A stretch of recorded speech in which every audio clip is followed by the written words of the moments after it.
जय माता की दोस्तों, मैं नीलिमा शर्मा प्रार्थना के महत्व में आप सभी का स्वागत करती हूँ। आज के हमारे इस वीडियो में मैं आपके लिए नवरात्रि के 5वें दिन सुनी जाने वाली माँ स्कंद माता की कहानी लेकर आई हूँ। अगर आपको ये कहानी पसंद आए तो नीचे कमेंट बॉक्स में स्कंद माता की जय अवश्य लिखें। नवरात्रि के 5वें दिन माँ स्कंद माता की पूजा अर्चना की जाती है। कहते हैं कि इनकी कृपा से मूड भी ज्ञानी हो जाता है। स्कंद कुमार कार्तिकेय की माता होने के कारण इन्हें स्कंद नाम से अभिहित किया गया है। इनके विग्रह में भगवान स्कंद बाल रूप में इनकी गोद में विराजित हैं। इन देवी की 4 भुजाएं हैं। ये दाईं तरफ की ऊपर वाली भुजा से स्कंद कुमार को गोद में पकड़े हुए हैं और नीचे वाली भुजा में कमल का पुष्प है और बाईं तरफ ऊपर वाली भुजा वर मुद्रा में है और नीचे वाली भुजा में कमल का पुष्प है। इनका वर्ण एकदम शुभ्र है। ये कमल के आसन पर विराजमान रहती हैं, इसलिए इन्हें पद्मासना भी कहा जाता है। इनका वाहन सिंह है। शास्त्रों में इनका काफी महत्व बताया गया है। इनकी उपासना से भक्त की सारी इच्छाएं पूरी हो जाती हैं। मन को एकाग्र और पवित्र रखकर इन देवी की आराधना करने वाले साधक या भक्त को भव सागर पार करने में कठिनाई नहीं होती है। इनकी पूजा से मोक्ष का मार्ग सुलभ होता है। यह देवी विद्वानों और सेवकों को पैदा करने वाली शक्ति है, यानी चेतना का निर्माण करने वाली।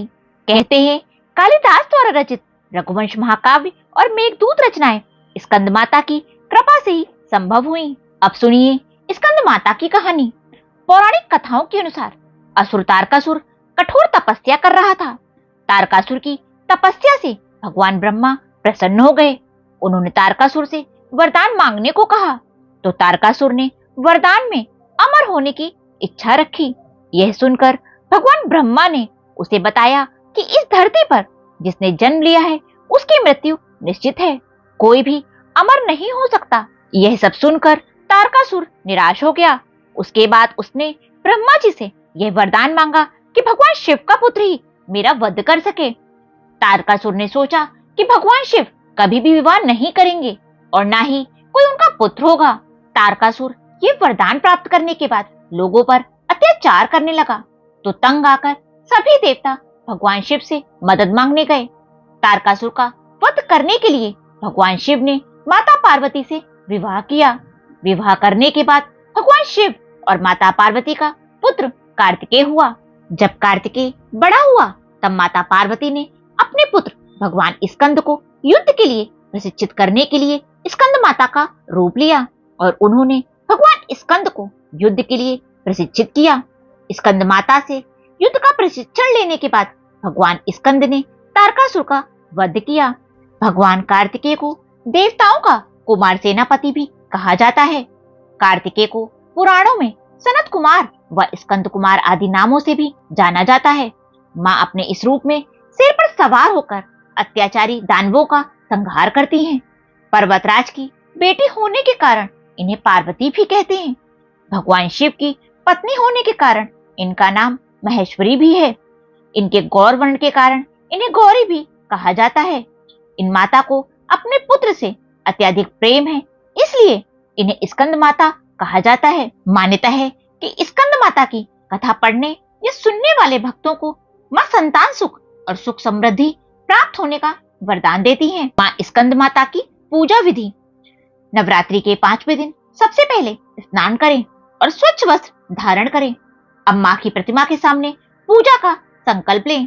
इसके बाद माता को रोली, अक्षत, कुमकुम लगाएं और नैवेद्य अर्पित करें। तत्पश्चात घी का दीपक प्रज्वलित करके माँ को केले का भोग लगाएं।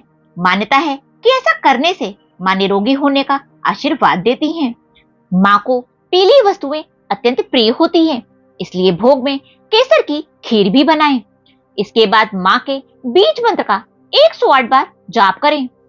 जो भी भक्त देवी स्कंद माता का भक्ति भाव से पूजन करते हैं उन्हें देवी की कृपा प्राप्त होती है।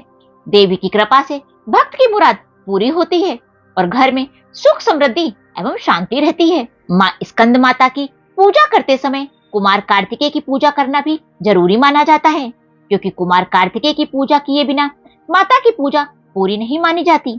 माँ स्कंद माता की पूजा करने वाला इस मृत्यु लोक में भी परम सुख और शांति का अनुभव करने लगता है।